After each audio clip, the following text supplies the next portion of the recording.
எல்லாம் எப்படி இருக்கீங்க? இன்றைக்கி ஒரு லஞ்ச் மெனு தாங்க பார்க்க போகிறோம். என்னென்னு பார்த்தீங்கன்னா ரொம்பவே ஆரோக்கியமான பாகற்காய் குழம்பு தான் நான் பார்க்க போகிறோம். ஸோ பார்த்தீங்கன்னா இதில் ரொம்ப ரொம்ப சத்துக்கள் பார்த்தீங்கன்னா vitamin A, vitamin B, vitamin 2 அதிகளவு ஏராளமான இரும்பு சத்து, பொட்டாசியம், மெக்னீசியம் போன்ற சத்துக்கள் எல்லாம் ரொம்ப இருக்குங்க இதில்.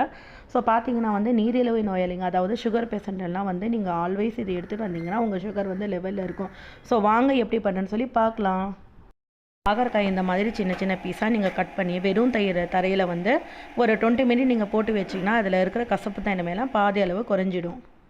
அதுக்கு ஃபஸ்ட்டு பார்த்தலாம் பெரிய வெங்காயம் 3 கட் பண்ணி எடுத்துருக்கேன். ஸோ பூண்டு 4-5 பல். அப்புறம் இதில் பார்த்தீங்கன்னா கொஞ்சம் பச்சை அரிசி, அப்புறம் வெந்தயம், ஜீரகம் இதை நல்லா ஃப்ரை பண்ணி எடுத்து கொஞ்சம் அதில் சேர்த்திருக்கேன். அப்புறம் தக்காளி இதெல்லாம் ஃபஸ்ட்டு அரைச்சிடலாம். மிக்ஸி ஜாரில் போட்டு ஃபஸ்ட்டு பேஸ்ட் பண்ணி எடுத்துடலாங்க. காயை ஃபஸ்ட்டு அந்த நடுவில் இருக்கிற கொட்டையெல்லாம் எடுத்துடுங்க. புளி ஊற வச்சிடலாம்.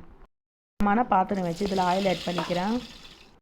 ஹீட் ஆகிடுச்சு. இப்போ ஒரு அரை வெங்காயம் நான் ஆட் பண்ணிக்கிறேன். இது கொஞ்சம் நல்லா பொன்னிறமாக வரட்டும். இதில் பார்த்தீங்கன்னா கறி லீவ்ஸும் ஆட் பண்ணிக்கலாங்க.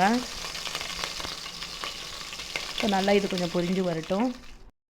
ஆனியன்ஸ் நல்லா பொன்னிறமாக வதங்கிடுச்சுங்க. ஸோ இந்த டைமில் தான் நாங்கள் கடுகு தம்பருப்பை ஆட் பண்ணணுங்க. ஃபஸ்ட்டே நீங்கள் ஆட் பண்ணக்கூடாது, இப்போ தாங்க லாஸ்ட்டில் ஆட் பண்ணணும். ஸோ நல்லா இது பூண்டு, வெங்காயம், தக்காளி அதெல்லாம் அரைச்சி இதோட பேஸ்ட்டு ஆட் பண்ணிட்டேங்க. அந்த வீடியோ நான் கிளிக் பண்ணலங்க.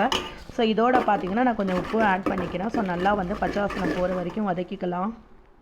பார்த்தீங்கன்னா நல்லா பச்சை வாசனை போயிடுச்சு. ஸோ இந்த டைமில் மல்லித்தூள், மிளகாத்தூள், மஞ்சள் இது 3 உங்கள் தேவைக்கேற்ப நீங்கள் ஆட் பண்ணிக்கிங்க. ஸோ இதுவும் நல்லா பச்சை வாசனை போகிற வரைக்கும் வதக்கிக்கலாம்.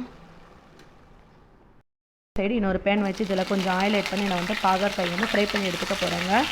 ஸோ அது கொஞ்சம் பச்சை வாசனம் போயிடும். அப்புறம் பார்த்தீங்கன்னா கசப்பு தண்ணி இல்லாமல் சில்ட்ரன்ஸும் சாப்பிடுவாங்க. ஸோ அதனால நல்லா ஃப்ரை பண்ணி எடுத்துக்கலாம். கைவிடாமல் நல்லா இந்த மாதிரி ப்ரௌனிஷ் கொஞ்சம் ஆற வரைக்கும், கலர் சேஞ்ச் ஆகிற வரைக்கும் கொஞ்சம் நல்லா வதக்கிக்குங்க.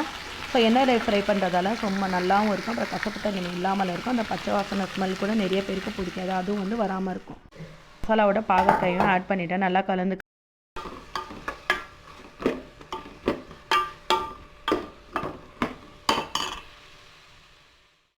பார்த்தீங்கன்னா நல்லா பச்சை வாசனை போகிற வரைக்கும் கலந்துட்டு, அப்புறம் கரைச்சி வச்ச புளி தண்ணி இதோட ஆட் பண்ணி நல்லா கலந்துக்குங்க. ஸோ பாகற்காய் வேகணும்னு சொல்லி அப்படியெல்லாம் இல்லைங்க, புளி தண்ணி போட்டே நீங்கள் வேக வச்சிடலாம். நல்லா வெந்து வந்துடும். தண்ணி ஆட் பண்ணி ஒரு 10 மினிட் அப்படியே மூடி வச்சிடலாம். குழம்புக்கு தேவையான தேங்காய் அரைச்சி எடுத்துக்கலாம். இப்போது இது கொஞ்சம் நைஸாக அரைச்சிக்கலாம். நான் இன்னைக்கு கொஞ்சம் தாங்க ஆட் பண்ணுறேன். ரொம்ப ஆட் பண்ண இந்த குழம்புக்கு நல்லா இருக்காது. ஸோ இந்த தேங்காய் ஆட் பண்ணுறதால கொஞ்சம் கசப்பு தன்மை கம்மியாகுங்க. நல்லா நம்மளோட கமகம மணத்தோட பாகற்காய் குழம்பு நல்லா ரெடி ஆகிடுச்சு. இந்த டைமில் அரைச்சி வச்ச இந்த தேங்காய் பேஸ்ட்டும் இதில் ஆட் பண்ணிக்கலாம். தகுந்த மாதிரி நீங்கள் தண்ணி இதில் ஆட் பண்ணிக்கலாங்க. நான் இன்றைக்கி லஞ்சுக்கும் இது வேணும் எனக்கு. ஸோ நான் பிரேக்ஃபாஸ்ட்டுக்கு சப்பாத்தி செய்ய போகிறேன். ஸோ இந்த சப்பாத்திக்கும் இதே குழம்பு தான் வச்சுக்க போகிறேன். ஸோ கொஞ்சம் லூஸாக வைக்கிறேன். நான் நல்லா கமகமன்னு நம்ம குழம்பு கொதிச்சுட்டு இருக்கு. இந்த டைமில் நீங்கள் உப்பு கரெக்டாக இருக்கா செக் பண்ணிக்கோங்க.